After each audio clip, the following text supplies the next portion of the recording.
Ndabaramukije abandi ndabahaye mwiriwe bivanye n'aho muherereye ntiteka n'umunezero ntangere byo gusubira kubana namwe banywanyi mukurikira iyi mboneshakure yacu ari nayo yanyu Shiramatsiko TV. Ni imboneshakure imwe rudende idushikiriza inkuru n'ibiganiro utaronka ahandi. Uyu ni umwanya w'amakuru agezweko ari kuvugwa ngaha mu gihugu c'u Burundi, aho ino mboneshakure yacu ari nayo yanyu Shiramatsiko TV ibategura amakuru ahambaye cyane aba ari kuvugwa mu bisata bitandukanye, aho twibanda cyane cyane ku makuru aba ari kuvugwa ku gateka kazina muntu, aba ari kuvugwa mu butungane, aba ari kuvugwa mu cibano, aba ari kuvugwa ku mbuga ngurukana bumenyi, aba ari kuvugwa muri politike ndetse n'andi yose mutamenye muba mwaranyegejwe turatohoza amaze tukabashikiriza ido n'ido. Tubazaniye amakuru ahambaye cyane kandi ateye ubwoba ari kuvugwa ngaha mu gihugu c'u Burundi, aho muri CNDD-FDD hari abari kurwanya Perezida Evariste Ndayishimiye bivuye inyuma bakavuga ko byanze bikunze adashobora kubatwarana ikindi kiringo, kuko babona neza ko yamaze gucafuza ubutegetsi kandi akaba yaramaze gucafuza umugambwe CNDD-FDD. Benshi bakanavuga ko atacu na kimwe yigeze amarira Uburundi kuva yashika ku butegetsi. Ibi akaba ari ibintu abamurwanya bari kweraho bavuga ko batagomba kuzongera kumutora mu matora yimirije imbere, ahubwo ko icyo gihe kizagera yarakuwe ku butegetsi, kuko biboneka neza ko abamurwanya bafise imbaraga nyinshi cyane kandi bafise byinshi bafatiraho byerekana neza ko Perezida Evariste Ndayishimiye yananiwe gutwara igihugu c'u Burundi. Turaza kubigaruka ko mu idonido ry'amakuru, turaza no kubabwira ku makuru ahambaye cyane arabana n'umutekano, aho umwanya n'umwanya ibara rishobora kugwa nga mu gihugu c'u Burundi, kuko amakuru adushikira aturuka mu nzego z'umutekano ntahumuriza.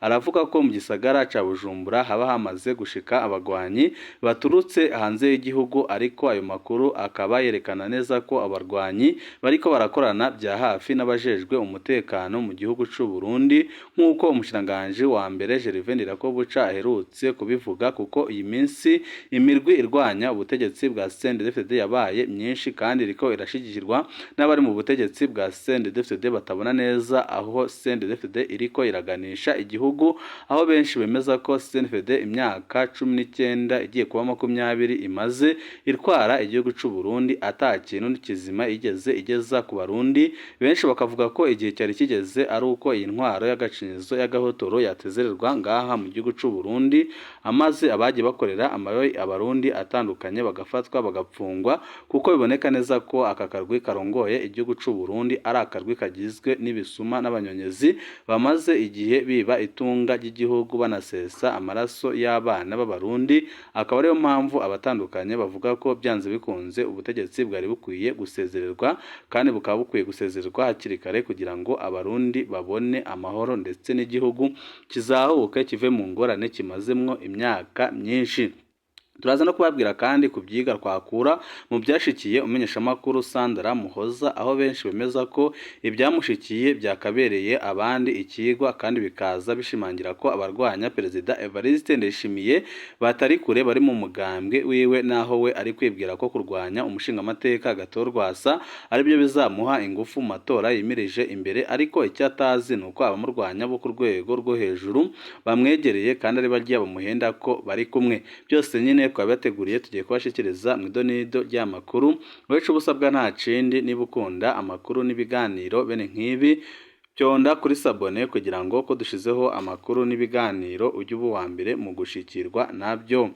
Mbere yuko amakuru yacu tuyerekeza mu makuru arabana n'umutekano ndetse n'ibiri kuvugwa muri politike, tubanze duhere ku byika twakura mu byashikiye umenyeshamakuru Sandra Muhoza wafashwe ubu akaba apfunzwe, ariko bikaboneka neza ko yafashwe agira ngo yicwe Imana igakinga, kubera ko abo mu muryango we batabaje hakiri kare kandi ajya kwitaba wari umuhamagaye akaba yaragiye abwiye abagenzi. Umenyeshamakuru Sandra Muhoza yarayinjiye ibohero rikuru rya Mpimba. Yari yafashwe nk'unyurujwe kwa gatandatu uheze ku igenekerezo rya 13 Ndamukiza 2024. Abamufashe bose babanje guhakana ko aribo bamufashe. Ku murango wakurikiye niho hatanguye kuboneka ubutumwa bwemera ko ari mu minwe y'iperereza. umwe mu bategetsi b'u Burundi yakurikiranye ico kibazo yagize ati muze mushimire abamutabarije uyu ntawuzi ko aba akiriho. Ibyashikiye Sandra Muhoza birimwo ivyigwa byinshi twosigarana kandi bikadufasha nk'abarundi twese. Groupe WhatsApp yasubiriye gukora ibara. Ico Sandra Muhoza azira ubu kirazwi, ni icyiyumviro yatanze muri groupe WhatsApp ahuriramwo n'abandi bamenyesha makuru. Groupe yitwa Burundi Media. Iyo groupe ya WhatsApp yatangujwe kandi irongowe na Joseph Mcyariye, umumenyeshamakuru mu kinyamakuru ca leta Ubumwe, umunywanyi wa CFD. Bamwe bavuga ko ari n'imbonerakure. Intango ya byose yabaye agace ka video ya kera aho umushikiranganji wo kwivuna abansi Koloneli Filime Sinzoyiheba yavuga ko mu nzira yo kurwanya abaroberi b'ico gihe ubutegetsi bwatanze inkoho, imiheto, imipanga n'amacumu mu banyagihugu kugira bafashanye n'abasirikare. Nk'uko bigenda mu bagize amagurupe WhatsApp menshi, abagize baracokozanya rimwe na rimwe bagahana ibyiyumviro umengo bariko baraterana imirarwe. Sandra ati muraronse uwundi mu byumva kumwe, mwahawe ibikoresho ariko ntimuzotumara. Mbyariyehe ati ibyo byatanzwe ku ntwaro yanyu. Sandra ati natahuye cane, mbega ndababaze. Ino mipanga numva yatanzwe yoba yatanzwe muri aya myaka muriko muravuga. Kumengo iyo mipanga iriko iratangwa vuba hangaha. Mu magurupe WhatsApp turimwo twese, ibyo birasanzwe cane. Mbere no baha kuri Facebook ndetse no kuri YouTube channel nama nabonye abantu bishurana gutyo. Umwe aravuga uwundi akishura, ukabona umengo ni intambara ariko bikarangira barkwenga. Hano Sandra ntiyemeje ko mu gihugu hariko haratangwa imipanga. Ntiyavuze ko yakoze amatohoza, yagize ati iyo mipanga numva. Wazanye ako gace ka video nawe nyine yabikoze kubera inkuru y'imipanga yariko iravugwa ku mbuga ngurukana bumenyi. Leta ntaco yigeze bivuga ko ngo ipfume inabibeshuza. Byari ibisanzwe ko uwegereye ubutegetsi azana video yerekana ko iby'imipanga atari bishasha, ko n'izindi ntwaro zabikoze. Byari bisanzwe ko uwundi nawe atanga icumviro ciwe kigatandukanya n'ico ca mbere. Sandra yabuze nyina mu mwaka w'1993, yishwe atemagujwe umupanga. Birumvikana ko Sandra yumvise imipanga bimuzanira ihahamuka. Urabye abandi muri groupe ibyo bishuye, hari uwundi yabivuganye ishavu ati atara kandi mwaragakoze nuko twagwira. Nk'uyu yavuga ingene leta y'ico gihe yishe abahutu, ariko ico gihe avuga Sandra nawe yari umwana, siwe yagiye kwica abahutu. Iyo havuzwe ibyakahise impande zose usanga zivuga amagorwa yazo, amabi zakorewe. Ubwo bwoko bwose bwibaza ko amabi yabubayeho ariyo yari akomeye. Ikibabaje ni kimwe, nuko ubabajwe n'ibivuzwe muri groupe iyo yegereye ubutegetsi aca yiruka kurondera iperereza akaremetaniriza uwo basangiye groupe WhatsApp.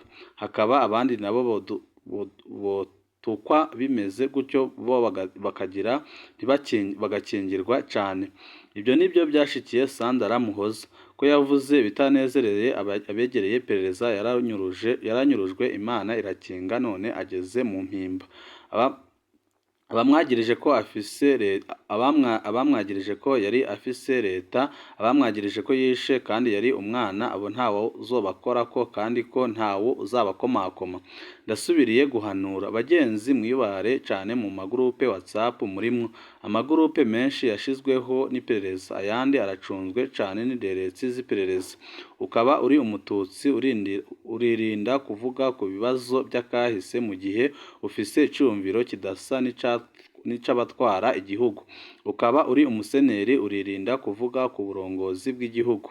Ukaba uri wo kwa Bunyoni uririnda kuvuga kuri Ndayishimiye. Ntuze wihende ngo ni groupe WhatsApp y'abagenzi, yabo mwiganye canke y'abasangiye akazi. Wame wibuka ko uriko uraganira n'abambanga amatwi bashaka kugucisha umutwe. Sandra yaragize neza kumenyesha abandi umutumyeko. Sandra arekebwe igihe ahamagawe n'umudandaza w'ingozi akorana n'iperereza Marc Manirakiza batazira Posheni igihe amubwiye ko afise inkuru ashaka kumuha. Imbere yo kwitaba, Sandra yabimenyesheje abaryango n'abagenzi bakorana. Iyo agenda atavuze byari kugorana rwose kumenya uwamunyuruje. Byorwaye igihe kinini kugira bimenyekane ko yanyurujwe. Amakuru yari gusohoka kumbure yamaze kwejwa. Mugenzi n'ejo bundi ukabona uratewe amakenga n'uguhamagaye urihutira kubimenyesha abaryango n'abagenzi. Mbere bikunze ujane n'ubundi uzokurikirana ibiriko biraba. Abaryango ba Sandra batabaje hakiri kare ibyatumye batabara ubuzima bw'uwabo. Abaryango ba Sandra Muhoza ntibatebye kubaza Posheni iyo awabo ari. Niko inyishu ya Posheni ntiyakumuriza na gatoya. Yari inyishu yerekana ko yateguye kwisigura ku byoshika byose.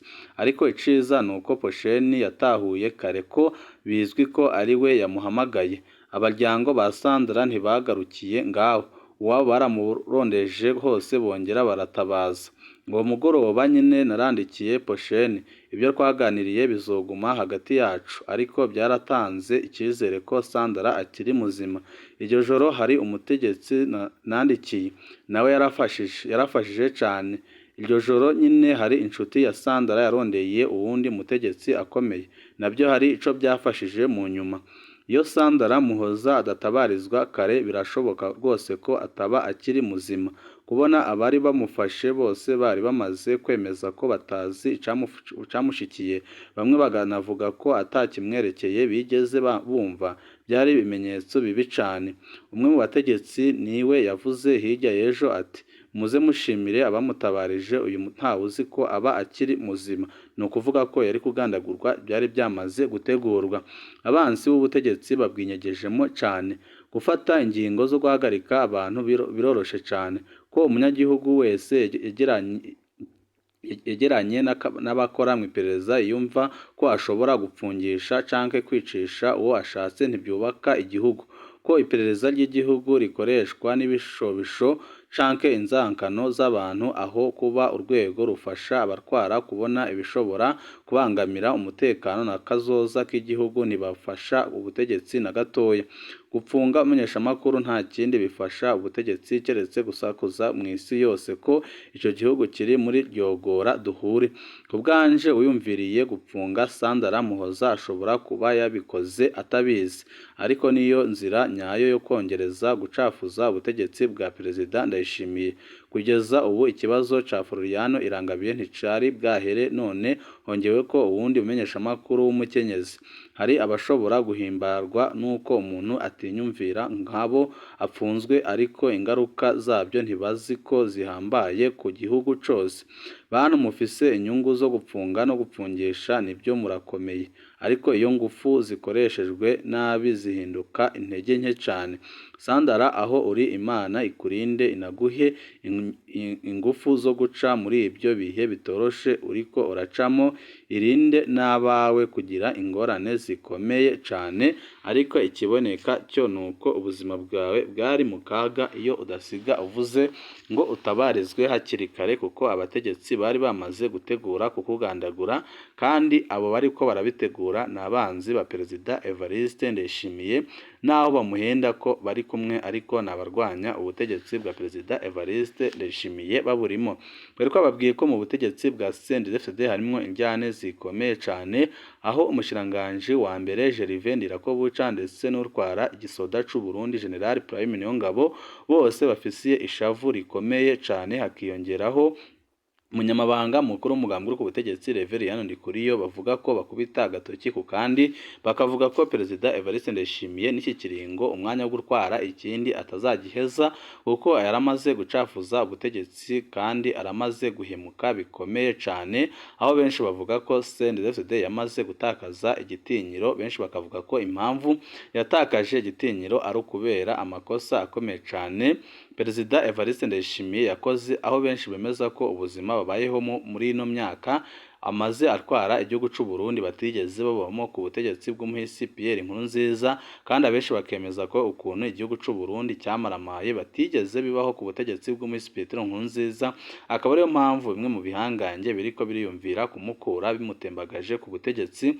kuko yanze gutanga imihoho ku neza, kandi biboneka neza ko gutwara igihugu c'u Burundi byamaze kumuta w'amazi. Akaba ariyo mpamvu ibihangange muri CNDD-FDD biriko birategura kumwikurako bikoresheje ingufu nk'uko amakuru adushikira abivuga. Twari twababwiye ko ibyo biriko biraba n'umutekano uriko urahungabana mu gihugu cose c'u Burundi. Hakaba hari amakuru amaze kudushikira adahumuriza kandi ateye ubwoba, avuga ko hari abarwanyi bamaze gushika mu gisagara ca Bujumbura, aho biteguriye gukora ibitero bikomeye cane mu bibanza bihambaye by'igihugu. Abo bose bakaba ariko barakorana n'inzego z'umutekano ngaha mu gihugu c'u Burundi, zibona neza ko zatereranywe na Perezida Evariste Ndayishimiye, kandi babona neza ko Perezida Evariste Ndayishimiye amaze kwica igihugu c'u Burundi.